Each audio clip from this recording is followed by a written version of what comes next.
bias and poverty and violence and hunger, LGBTQ plus communities of color experience discrimination at all sorts of different levels. The Okra Project is a unique nonprofit that helps Black trans people combat hunger. It brings home-cooked, culturally specific meals and resources to the Black trans community. Ianne Stewart is the founder of the Okra Project, is a Black, queer, non-binary, trans-feminine storyteller working at the intersection of theater and activism. And I have to say, sign up to her Twitter feed. It's fantastic. It's one of the things that's helped educate me. I love your Twitter feed, Ianne. Earlier this month, the Okra Project helped organize the Brooklyn Liberty March, which saw 15,000 people gather to demand justice and respect for Black trans lives. And before I open to Ianne, I'd say, look, and I just mentioned that I went back to look at the Stonewall riots. I looked at the first Gay Pride Parade, which is at the Library of Congress. I wanted to show it to all of you out there, but we were afraid of running into rights issues with Yahoo, of all things, or YouTube. But maybe someday. I really recommend, because the community, Ianne, that you work with was there at the beginning. And we've been talking today of, is in the LGBTQ community, have we been fair? Have we been introspective? Have we been thoughtful? Have we pushed people out of the part where rights have been secured while lots of others have not? But thank you so much for joining us. Tell us about Okra. Thank you. As you said, my name is Ianne Stewart. I use they, them, she, her pronouns, and I'm the founder of the Okra Project. Our work prior to COVID was singularly focused on hiring Black trans chefs to go into the homes of Black trans people and cook healthy, home-cooked, and culturally specific meals for them. Since COVID has made her appearance, we've had to back that up for safety precautions and have created the Tony McDade and Nina Pop Mental Health Recovery Funds, which are both dedicated to setting Black trans people up with one-time, 100% free mental health therapy sessions with Black therapists. Well, Ianne, tell me about the scale of what you've done. I think that that scale has changed drastically in the past month. Prior to this, we were working pretty locally. We have chefs in Philly, in New York, and in New Jersey. And we had the International Grocery Fund, which was able to serve people, Black trans people around the world. Since the creation of the Nina Pop and Tony McDade Mental Health Recovery Funds, our work has been magnified to the international and national stage. And that has required a lot of work on our part to catch up to all that attention and to react to it accordingly, to make sure that we have the infrastructure to support everything that we hope to do.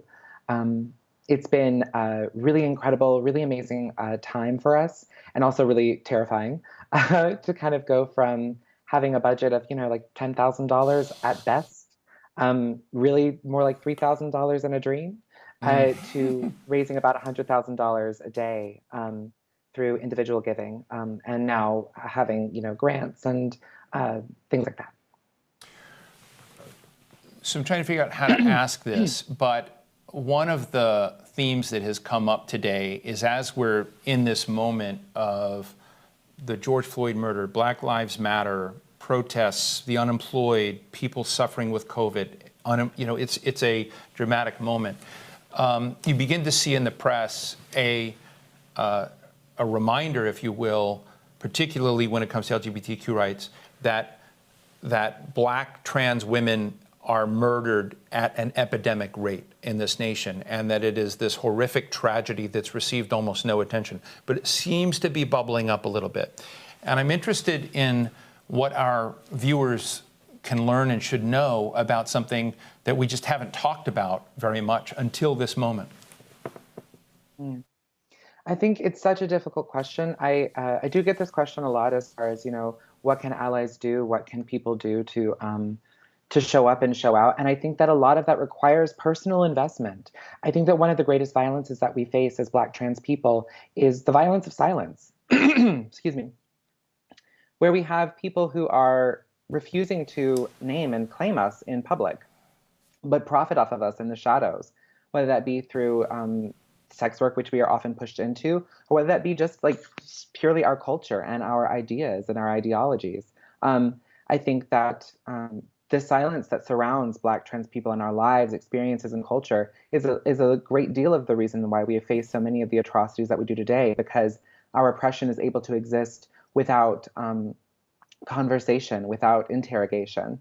And so I think that for viewers who are watching this today, I hope that each of you is uh, emboldened to take charge of the world that you see around you, not to rely on Black trans people to tell you what to do, but rather to figure out what you can do yourself. I don't know what tables you sit at, what tables anyone who is watching this sit at, you know, who Hmm. knows what is capable, who knows what you are capable of doing. But you first have to be the one who cares. Black trans lives have to mean something to you first. And then from there, then you'll know what to do. Once you know that Black trans lives mean something to you, and that the fact that Black trans women are being murdered at an epidemic rate, not only nationally but internationally, once you let that fact seep into your bone marrow, then you will have everything you need, because you will have the urge and the fire to discover what you need to do on your own.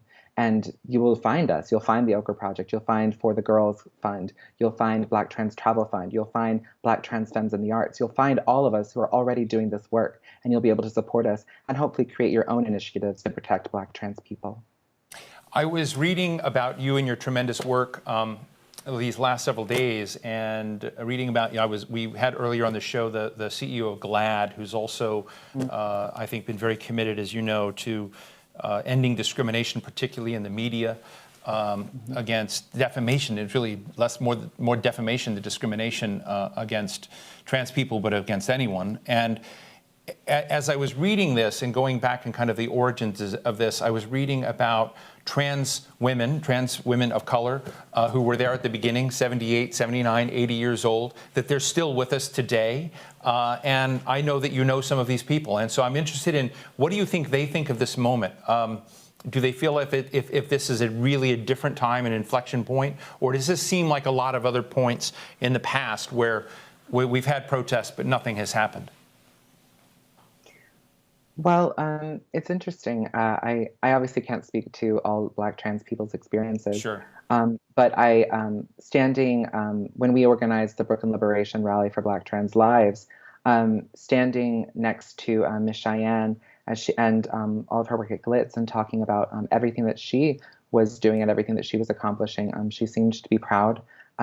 Such elders as Miss Major Griffin Gracie have always been inspirations to me, and people that I've wanted to uplift and follow in the steps of.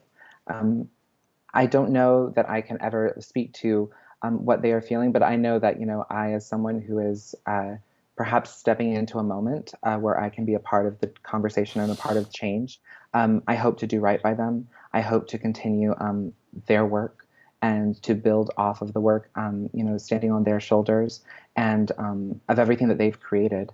And I can only hope to live up to what so many of our elders have done, because so many of them have done this work and have not gotten to experience a moment like this, have not been brought onto a show like this, have not been brought onto a platform like this. And so I hope that young activists such as myself and young organizers are doing right by our elders, and I hope that they are proud of what we're doing. Maybe this is an unfair question. How do I put it? Sort of winging a lot of this show as I think it through, because there are a lot of emotions in this, and I've been talking for years now in various LGBT summits that I've been privileged to be a part of with trans women. And one of the things I would ask them is, I said, what makes you really happy and what makes you really angry? What is out there today that moves your anger needle, that is the obsession of the moment that you think needs to get fixed? And I've always had different answers, but I want people to hear what makes you angry today. What makes me angry today is the fact that I think that we are always moving from a place as if we don't have language for people that exist in the shadows, or that we push to the shadows. We have always had language for trans and queer people. It was just words like, F word or T word, or freak, or what is it? We've always had that language that exists. We are not in a moment today, and I think this is sort of what enrages me, is that people act as if we need to have a sort of one-on-one conversation about what language to use. We're not asking people to find language for the first time. They've had this language. It's just that this is the first time where it is now part of a social norm to use language that is affirming and uplifting of Black trans people. And that is what people are reacting to, is that suddenly they must be accountable to learning language that feels good to us, that empowers us, that uplifts us, that shifts the needle of power more towards the side of Black trans people. And so I think that it's necessary. I think that's something that brings me a lot of rage is when we act as if this conversation is new. It's not new. Trans people have been here forever. We have been here since the beginning. You can see it in indigenous cultures such as Hawaiian cultures, Native American cultures, African, in the African diaspora. We have always been here. Gender fluidity has always been a part of the conversation, and it's always been a part of how we identify in the world. It's just that now we are stepping into a moment where it is becoming part of the common vernacular and part of the common expectation that you will use words that are kind, that are loving, that are uplifting and respectful. And I think that that's what we actually need to face. We're not asking people to find language for the first time. We're asking them to find language that is respectful, and that's what they are struggling with, not actually having language. Ianne, I enjoyed looking at your Twitter feed. I love it. There, it says "free activist," which I would love to understand more. And it says Ianne the Stewart as your name. And so I'm fascinated by words, names, and really love the language you just used for this. So share with me why activist, free activist. So the free activist, it was just a title that I came up with. I've been a working actress and been on the stage since I was 4 years old, and have always been involved in telling stories. It's essential to my being, essential to everything that I do. And so the free activist was just meant to be, the fact that I am someone who intends, aims, and works every day towards my own and my community's liberation. I want all of us to get free. I want Black trans people to get free by any means necessary. And so the free activist is sort of a call to that. Of like, I'm not just an actor. I'm not just an activist. I'm both of those things. And both of those things are what is going to make me free. I love that. My next guest is going to be Senator Kirsten Gillibrand, who is been an activist against sexual violence against women in the military. She helped lead on Don't Ask, Don't Tell repeal. She's been a friend of the LGBT plus community, and she's probably listening right now. But she's been there. But I'd like to hear less for Kirsten, but more for the public policy community, for members of Congress. What do you think they need to hear today on the Black trans community that would help move this forward? What do you want to tell the at least the powerful part of the policy community here? Ooh, that is a loaded question. I think that for me, I am not the most well-versed in policy. I'm very grassroots and very much working within community, and have and still have so much to learn. But I think that what I would definitely love to say to any politician is that we can stop debating things that don't need to be debated.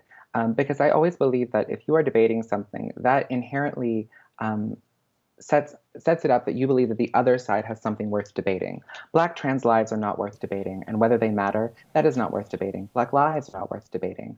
It is a fact that our lives matter. It is a fact that we deserve equal access to this society, and it is wildly, wildly infuriating to see debates occur on the national stage over and over again that treat trans people, and specifically Black trans people, as if we are talking points, and as if there is any debate to be had. There should not be a debate. It should be as simple as Black trans lives matter. Let's figure out how to make sure institutionally that Black trans lives are treated as if they matter. Ianne Field Stewart, I'm so grateful for your perspective. Thank you so much for joining us, and I look forward to many more encounters. Really appreciate it. Thank you.